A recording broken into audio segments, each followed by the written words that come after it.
CM ವಿರುದ್ಧದ ಮೂಡಾ ಹಗರಣ ಸಿಬಿಐಗೆ ಕೋರಿ ಅರ್ಜಿ ಸಲ್ಲಿಕೆ ಆಗಿತ್ತು. ಇದೀಗ ಧಾರವಾಡ ಹೈಕೋರ್ಟ್ ಪೀಠದಲ್ಲಿ ವಾದ ಪ್ರತಿವಾದ ಇವತ್ತು ಮುಂದುವರೆದಿದೆ. ರಾಜ್ಯ ಸರ್ಕಾರದ ಪರವಾಗಿ ಹಿರಿಯ ವಕೀಲ ಕಪಿಲ್ ಸಿಬಲ್ ವಾದ ಮಂಡನೆಯನ್ನ ಮಾಡ್ತಾ ಇದ್ದಾರೆ.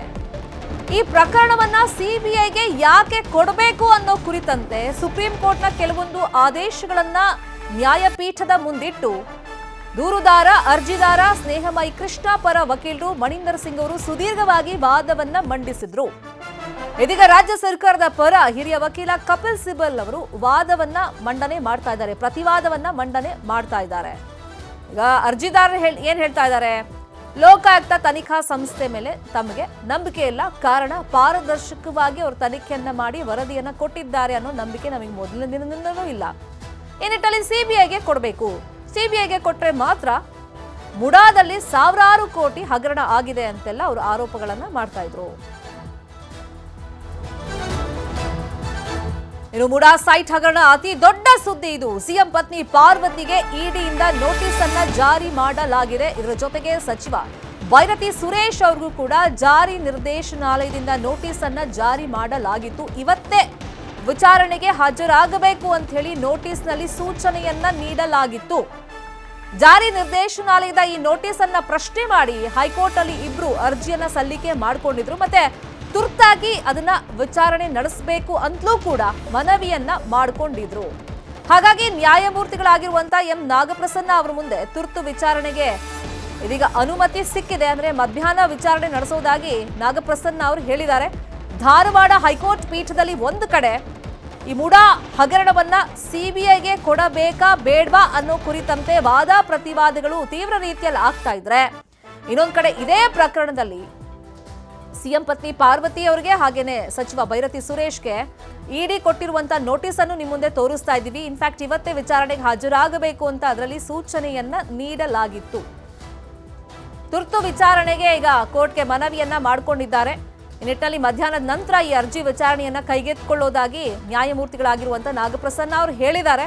ಈಗ ನೋಡಬೇಕು ಅರ್ಜಿ ವಿಚಾರಣೆಯನ್ನ ಕೈಗೆತ್ತಿಕೊಂಡ ನಂತರ ಅದಕ್ಕೇನಾದ್ರೂ ತಡೆಯನ್ನ ನೀಡಲಾಗುತ್ತಾ ಅಥವಾ ಜನಸಾಮಾನ್ಯರ ರೀತಿಯಲ್ಲಿ ನೀವು ಕಾನೂನಿನ ಮುಂದೆ ತಲೆಬಾಗಬೇಕು, ವಿಚಾರಣೆಯನ್ನ ಫೇಸ್ ಮಾಡಿ ಅಂತ ಕೋರ್ಟೇ ಹೇಳುತ್ತಾ ಅನ್ನುವಂಥ ಕುತೂಹಲ ಇದೆ.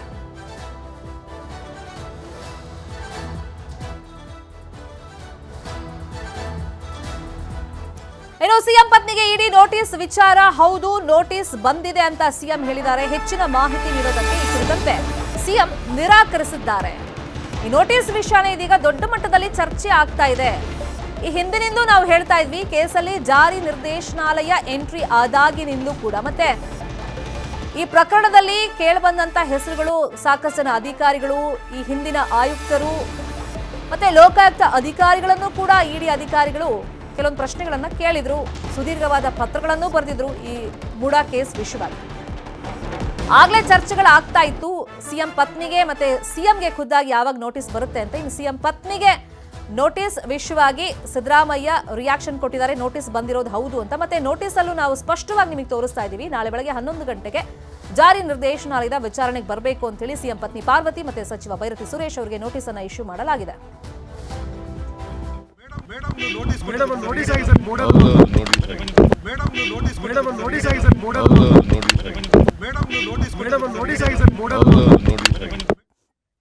ಇದೇ ವಿಚಾರವಾಗಿ ಇನ್ನಷ್ಟು ಡೀಟೇಲ್ ಆಗಿ ಇನ್ಫಾರ್ಮೇಶನ್ ಕೊಡ್ತಾ ಹೋಗೋದಕ್ಕೆ ನೇರ ಸಂಪರ್ಕದಲ್ಲಿ ಕನೆಕ್ಟ್ ಆಗಿದ್ದಾರೆ ನಮ್ಮ political bureau head Chidanand Patel. Chidanand Patel, ಈ ಹಿಂದಿನಿಂದಲೂ ಇಂಥದ್ದೊಂದು ನಿರೀಕ್ಷೆ ಇತ್ತು, ಯಾವ ಕ್ಷಣದಲ್ಲಿ ಬೇಕಾದ್ರೂ ಇಡಿ ಅಧಿಕಾರಿಗಳು ನೋಟಿಸ್ ಅನ್ನ ಇಶ್ಯೂ ಮಾಡಬಹುದು ಅಂತ. ಅದರಂತೆ ಈಗ ನೋಟಿಸ್ ಇಶ್ಯೂ ಆಗಿದೆ. ಸಿಎಂ ಪತ್ನಿ ಪಾರ್ವತಿ ಅವರಿಗೆ ಮತ್ತೆ ಭೈರತಿ ಸುರೇಶ್ ಅವರಿಗೆ ನೋಟಿಸ್ ಅಲ್ಲಿ ಏನೆಲ್ಲ ಮೆನ್ಷನ್ ಆಗಿದೆ, ಮತ್ತೆ ಈಗ ಕೋರ್ಟ್ ಮೊರೆ ಹೋಗಿರೋದ್ರಿಂದ ಪಾಸಿಬಿಲಿಟೀಸ್ ಏನೇನಿದೆ ಪಟೇಲ್? ಶರ್ಮಿತಾ ಶೆಟ್ಟಿ, ಮಹತ್ತರ ಬೆಳವಣಿಗೆಯೊಂದರ ಹಿನ್ನೆಲೆಯಲ್ಲಿ ಮೂಡಾ ಪ್ರಕರಣ ಮತ್ತೊಂದು ಮಜಲನ್ನು ಪಡೆದುಕೊಳ್ತಿರ್ತಕ್ಕಂಥದ್ದು. ಇದೀಗ ಜಾರಿ ನಿರ್ದೇಶನಾಲಯ ಮುಖ್ಯಮಂತ್ರಿ ಸಿದ್ದರಾಮಯ್ಯನವರ ಪತ್ನಿ ಪಾರ್ವತಿಯವರಿಗೆ, BM ಪಾರ್ವತಿಯವರಿಗೆ ಎರಡನೇ ಬಾರಿಗೆ ಇದೀಗ ಇಡಿ ವಿಚಾರಣೆಗೆ ನೋಟಿಸ್ನನ್ನು ಕೊಟ್ಟಿರ್ತಕ್ಕಂಥದ್ದು. ಅಕ್ರಮ ಹಣ ವರ್ಗಾವಣೆ ಆ್ಯಕ್ಟ್ ಅಡಿ ನೋಟಿಸ್ ಕೊಟ್ಟಿರ್ತಕ್ಕಂಥ ಇಡಿ ಅಧಿಕಾರಿ ಮುರಳಿ ಕಣ್ಣನ್ರವರು ಇದೀಗ ಜನವರಿ 9ನೇ ತಾರೀಕು ಮೊದಲ ನೋಟಿಸನ್ನು ಇಶ್ಯೂ ಮಾಡಿದರು. ಜೊತೆಗೆ ನಗರಾಭಿವೃದ್ಧಿ ಸಚಿವರಾಗಿರ್ತಕ್ಕಂಥ ಭೈರತಿ ಸುರೇಶ್ ಅವರು ಕೂಡ ನೋಟಿಸನ್ನು ನೀಡಿದರು. ನಂತರ 2 ವಾರಗಳ ಕಾಲಾವಕಾಶ ಕೇಳಿದಂಥ BM ಪಾರ್ವತಿಯವರು ದಾಖಲೆಗಳನ್ನು ಕಲೆ ಹಾಕಲಿಕ್ಕೆ ಮತ್ತು ವಯಸ್ಸಿನ ಕಾರಣವನ್ನು ನೀಡಿದರು. ಇದೀಗ ಮತ್ತೆ ಧಾರವಾಡದ ಹೈಕೋರ್ಟ್ ಪೀಠದಲ್ಲಿ ಇದೀಗ PML ಆ್ಯಕ್ಟ್ ಅಡಿ ಈಗ ಇಡಿ ನೋಟಿಸ್ ಕೊಟ್ಟಿರುವುದನ್ನು ಪ್ರಶ್ನೆ ಮಾಡಿರ್ತಕ್ಕಂಥ BM ಪಾರ್ವತಿ ಮತ್ತು ಬೈರತಿ ಸುರೇಶ್ ಅವರು ಅರ್ಜಿ ವಿಚಾರಣೆ ಇರುವಂಥದ್ದು, ಅರ್ಜಿ ವಿಚಾರಣೆಯನ್ನು ನಾಳೆಗೆ ಮುಂದಿಡಿರುವಂಥದ್ದು. ಈ ಎಲ್ಲ ಬೆಳವಣಿಗೆ ನಡುವೆ ಮತ್ತೆ ನಾಳೆ ಬೆಳಿಗ್ಗೆ 11 ಗಂಟೆಗೆ ಬೆಂಗಳೂರಿನ ಶಾಂತಿನಗರದಲ್ಲಿರ್ತಕ್ಕಂಥ ಇಡಿ ಕಚೇರಿಗೆ ದಾಖಲೆ ಸಮೇತ ವಿಚಾರಣೆಗೆ ಬರುವಂತೆ ಮತ್ತೆ ನೋಟಿಸನ್ನು ಜಾರಿ ಮಾಡುವಂಥದ್ದು. ನಾಳೆ 11 ಗಂಟೆಗೆ BM ಪಾರ್ವತಿಯವರಿಗೆ ವಿಚಾರಣೆಗೆ ಕರೆದಿರ್ತಕ್ಕಂಥದ್ದು. ಜೊತೆಗೆ ಅಕ್ರಮ ವರ್ಗಾವಣೆ ಅಡಿಯಲ್ಲಿ ವಿವಿಧ ಸೆಕ್ಷನ್ಗಳ ಅಡಿಯಲ್ಲಿ ಅವರಿಗೆ ನೋಟಿಸನ್ನು ಜಾರಿ ಮಾಡಿರುವಂಥದ್ದು. ನಾಳೆ ಧಾರವಾಡದ ಹೈಕೋರ್ಟ್ ಪೀಠದಲ್ಲೂ ಕೂಡ ಇಡಿ ನೋಟಿಸ್ ನೀಡುವ ಸಂಬಂಧಪಟ್ಟಗೆ ವಿಚಾರಣೆ ಕೂಡ ಇರುವಂಥದ್ದು. ಇದರ ಬೆನ್ನಲ್ಲೇ ನಾಳೆ ಪಾರ್ವತಿಯವರು ಕೂಡ ವಿಚಾರಣೆಗೆ ಆಗುವಂಥ ಸ್ಥಿತಿ ಕೂಡ ಎದುರಾಗಿರುವಂಥದ್ದು. ಒಂದು ಕಡೆ ಮುಖ್ಯಮಂತ್ರಿ ಸಿದ್ದರಾಮಯ್ಯನವರು ಕೂಡ ಇದೀಗ ಪ್ರತಿಕ್ರಿಯೆಯನ್ನು ಕೊಟ್ಟಿರ್ತಕ್ಕಂಥ ತಮ್ಮ ಪತ್ನಿಗೆ ನೋಟಿಸ್ ಕೊಟ್ಟಿರೋ ವಿಚಾರವನ್ನು ಒಪ್ಪಿಕೊಂಡಿರ್ತಕ್ಕಂಥ ಹೌದೌದು ನೋಟಿಸನ್ನು ಕೊಟ್ಟಿದ್ದಾರೆ ಅಂತೇಳಿ ಪ್ರತಿಕ್ರಿಯೆಯನ್ನು ಕೊಟ್ಟಿರ್ತಕ್ಕಂಥದ್ದು. ಒಟ್ಟಾರೆ ಎಲ್ಲ ಒಂದು ಕಡೆ ಮುಖ್ಯಮಂತ್ರಿಗಳ ಇದು ನುಂಗಲಾರದ ಬಿಸಿ ತುಪ್ಪವಾಗಿ ಪರಿಣಮಿಸಿರುವಂಥದ್ದು. ಇಡಿ ಇದೀಗ ಮತ್ತೆ ಎಂಟ್ರಿ ಕೊಟ್ಟಿರ್ತಕ್ಕಂಥದ್ದು. ಸಾಲದಕ್ಕೆ ನಗರಾಭಿವೃದ್ಧಿ ಸಚಿವ ಬೈರತಿ ಸುರೇಶ್ ಅವರು ಕೂಡ ಇಡಿ ನೋಟಿಸನ್ನು ಕೊಟ್ಟಿರುವಂಥದ್ದು. ಹಾಗಾಗಿ ಮತ್ತಷ್ಟು ಇದು ಚರ್ಚೆಗೆ ಮತ್ತು ಮತ್ತಷ್ಟು ಮಜಲಿಗೆ ಇದು ಒಳಪಡುತ್ತೆ ಎಂಬ ಮಾತು ಕೂಡ ಕೇಳಿ ಬಂದಿರುವಂಥದ್ದು ಶರ್ಮಿತಾ ಶೆಟ್ಟಿ. ಯಾಕಂತ ಹೇಳಿದ್ರೆ ಎಲ್ಲೊಂದು ಕಡೆ ನಗರಾಭಿವೃದ್ಧಿ ಸಚಿವರ ಮೇಲೆ ಸ್ನೇಹಮಯಿ ಅರ್ಜಿದಾರಾಗಿರ್ತಕ್ಕಂಥ ಸ್ನೇಹಮಯಿ ಕೃಷ್ಣರವರು ಎಲ್ಲೊಂದು ಕಡೆ ಮೈಸೂರಿನ ಮೂಡಾದ ಅನೇಕ ದಾಖಲೆಗಳನ್ನು ಎಲ್ಲೊಂದು ಕಡೆ ನಗರಾಭಿವೃದ್ಧಿ ಸಚಿವರು ಕೂಡ ಕೊಂಡೊಯ್ದಿದ್ದಾರೆ. ಹಾಗಾಗಿ ಅವ್ರಿಗೂ ಕೂಡ ಅವ್ರ ಮೇಲೆ ಕೂಡ ತನಿಖೆ ಆಗಬೇಕಂತ ಹೇಳಿ ಒತ್ತಾಯವನ್ನು ಮಾಡಿದರು ಮತ್ತು ಮನವಿಯನ್ನು ಮಾಡಿದರು ಮತ್ತು ಇಡಿಗೂ ಕೂಡ ದೂರನ್ನು ಕೊಟ್ಟಿದ್ದರು. ಜೊತೆಗೆ ಲೋಕಾಯುಕ್ತ ಪೊಲೀಸರು ಕೂಡ ದೂರನ್ನು ಕೊಟ್ಟಿದ್ದರು. ಈ ಎಲ್ಲ ದೂರಿನ ಹಿನ್ನೆಲೆಯಲ್ಲಿ ಇದೀಗ ಬೈರತಿ ಸುರೇಶ್ ಅವರು ಕೂಡ ಇಡಿ ಸಮನ್ಸ್ ಅನ್ನು ಜಾರಿ ಮಾಡಿರುವಂಥದ್ದು. ಇದರ ಬೆನ್ನಲ್ಲೇ ಎಲ್ಲೊಂದು ಕಡೆ ಮುಖ್ಯಮಂತ್ರಿಗಳ ಪತ್ನಿ BM ಪಾರ್ವತಿಯವರು ಕೂಡ 2ನೇ ಬಾರಿಗೆ ನೋಟಿಸ್ ಅನ್ನು ಕೊಟ್ಟಿರುವಂಥದ್ದು. ನಾಳೆ ವಿಚಾರಣೆಗೆ ಹಾಜರಾಗುವಂತೆ ಮತ್ತು PML 2ನೇ ಬಾರಿ ನೋಟಿಸ್ ಕೊಟ್ಟಿರೋದು ಇಡಿಯಿಂದ ವಿಚಾರಣೆಗೆ ಬನ್ನಿ ಅಂತ. ನಾಳೆನೇ ಈಗ 11 ಗಂಟೆಗೆ ವಿಚಾರಣೆಗೆ ಬನ್ನಿ ಅಂತ ಕರೆದಿರೋದ್ರಿಂದ ನೋಟಿಸ್ನಲ್ಲಿ ಇನ್ನೊಂದು ಕಡೆ ವಿಚಾರಣೆನೂ ಕೋರ್ಟ್ನಲ್ಲಿ ಇರೋದ್ರಿಂದ ಪಾಸಿಬಿಲಿಟೀಸ್ ಏನೇನಿರ್ಬೋದು, ಆಪ್ಷನ್ಸ್ ಏನೇನಿದೆ ಈಗ ನೋಟಿಸ್ ಇಶ್ಯೂ ಆಗಿದೆಯಲ್ಲ ಅವ್ರ ಮುಂದೆ? ಶರ್ಮಿತಾ ಶೆಟ್ಟಿ ಸಚಿವರಾಗಿರ್ತಕ್ಕಂಥ ಬೈರತಿ ಸುರೇಶ್ ಮತ್ತು BM ಪಾರ್ವತಿಯವರ ಮೇಲೆ ಇಡಿ ಸಮನ್ಸ್ ಕೊಟ್ಟಿರುವಂಥದ್ದು. ಈ ಸಮನ್ಸನ್ನು ಕೂಡಲೇ ರದ್ದು ಮಾಡಬೇಕಂತೇಳಿ ಪ್ರಶ್ನೆ ಮಾಡಿ ಈಗಾಗಲೇ ಹೈಕೋರ್ಟ್ ಪೀಠದಲ್ಲಿ ಅರ್ಜಿಯನ್ನು ಹಾಕಿರುವಂಥದ್ದು.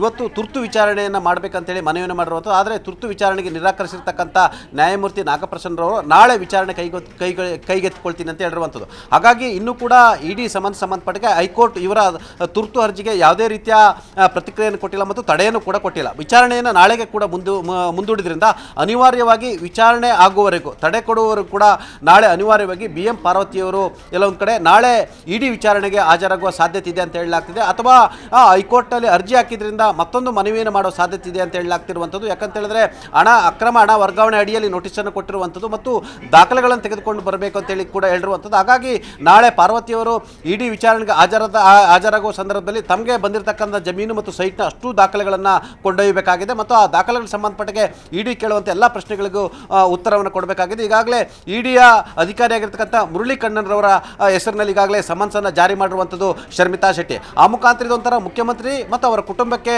ಅತಿ ದೊಡ್ಡ ಟೆನ್ಷನ್ ಅಂತ ಹೇಳಲಾಗ್ತಿದೆ. ಅತಿ ದೊಡ್ಡ ಕಾನೂನು ಹೋರಾಟ ಕೂಡ ನಡೀತಿರುವಂಥದ್ದು. ಇದೀಗ CBIಗೆ ಕೊಡಬೇಕಾ ಬೇಡ ಅಂತೇಳಿ ಈಗಾಗಲೇ ವಿಚಾರಣೆ ನಡೀತಿರುವಂಥದ್ದು. ಇದರ ಬೆನ್ನಲ್ಲೇ ಪತ್ನಿಗೂ ಕೂಡ ಇಡಿ ನೋಟಿಸ್ ಅನ್ನು ಕೊಟ್ಟಿರುವಂಥದ್ದು ಕೂಡ ಇದೆಲ್ಲೊಂದು ಕಡೆ ಮುಖ್ಯಮಂತ್ರಿ ಮತ್ತು ಮುಖ್ಯಮಂತ್ರಿ ಕುಟುಂಬಕ್ಕೆ ಹೊಸ ಟೆನ್ಷನ್ ಅನ್ನು ಕ್ರಿಯೇಟ್ ಮಾಡಿದೆ ಅಂತ ಹೇಳಿದ್ರು ತಪ್ಪಾಗಲಾರದು Sharmita Shetty. Fine, thank you Chidanand Patel ತಮ್ಮೆಲ್ಲ ಇನ್ಫಾರ್ಮೇಷನ್